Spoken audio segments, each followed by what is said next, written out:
The Dating Show, brought to you by olderdatingonline.com. Oh no, everything is falling apart in the studio. The headphones are coming to bits. The microphone's not working My microphone's at a very odd angle. It's all a bit strange here. Anyway, let's be optimistic about this. No, let's be pessimistic about this. Okay, well, all right. That's what we're talking about today. Should you be optimistic when dating? Go into with optimism, or sort of pessimism, or what do you do? What sort of person are you? You generally optimistic, Grace? I think I'm quite pessimistic, actually. I'm quite cynical, and I think I would describe myself as a pessimist, I'm afraid. Really? I wake up every morning with complete optimism. I'm sure you do. And by the end of the evening, I'm completely pessimistic. You start off with the best of intentions, though, so, exactly. Points for trying. OK, so where are we? You've looked at this, so what's the advice? The advice is, there have been a few studies on this about whether two optimists make a good couple, two pessimists make a good couple, and it tends to be the pessimists tend to make two pessimists together tend to make a better couple because they've got their eyes open. They don't have particularly overly high expectations, and they meet each other's needs quite nicely.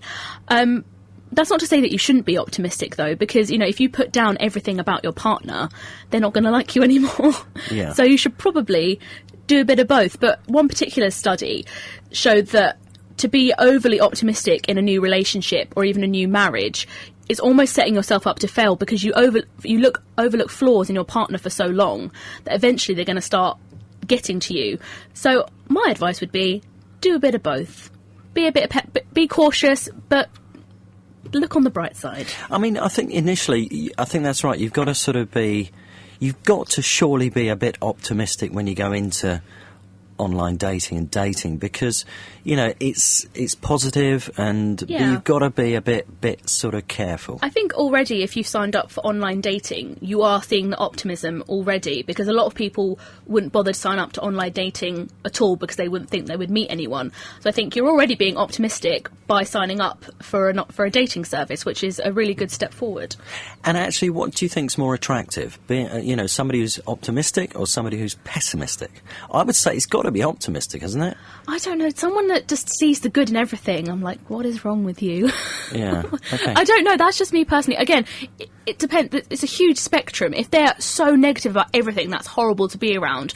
But if someone that never ever lets anything get to them and everything is hunky-dory, sunshine and rainbows, that can also be incredibly annoying. Yeah. So there's a balance. There's definitely a balance. Would you say that you are an optimistic pessimist? I think so, because again, I like to see the good in people. Though I probably see the good in people that other people wouldn't. I like to give people the benefit of the doubt quite a lot, whereas not just thinking outright that someone's mean or nasty or lying. I do try and see the good in people. Yeah, and they do say that sort of people make their minds up. First impressions are really, really important. Yeah, I mean, if you go on a first date with someone and you sit down in a restaurant and they're like, well, this restaurant's really ugly, this menu looks rubbish, this food doesn't look very good, you're not setting a very good tone for the rest of the date, and the other person on the date would be like, oh, yeah, this is not a good setting, this is not a good start. Yeah, so you've got to be balanced again. Balance. Okay, and just going back to that thing about first impressions, do you find as well, because I find that sometimes, most of the time when I meet somebody, my first impression of them is correct. Occasionally you will change it, occasionally you won't, but 9 times out of 10, your first impression of somebody is the correct impression.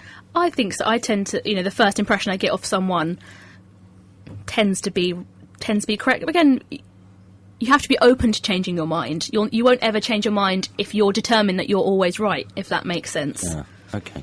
All right. Okay. So first impressions are important, and also try and be an optimistic pessimist. Okay. Thanks, Grace. The Dating Show, brought to you by olderdatingonline.com.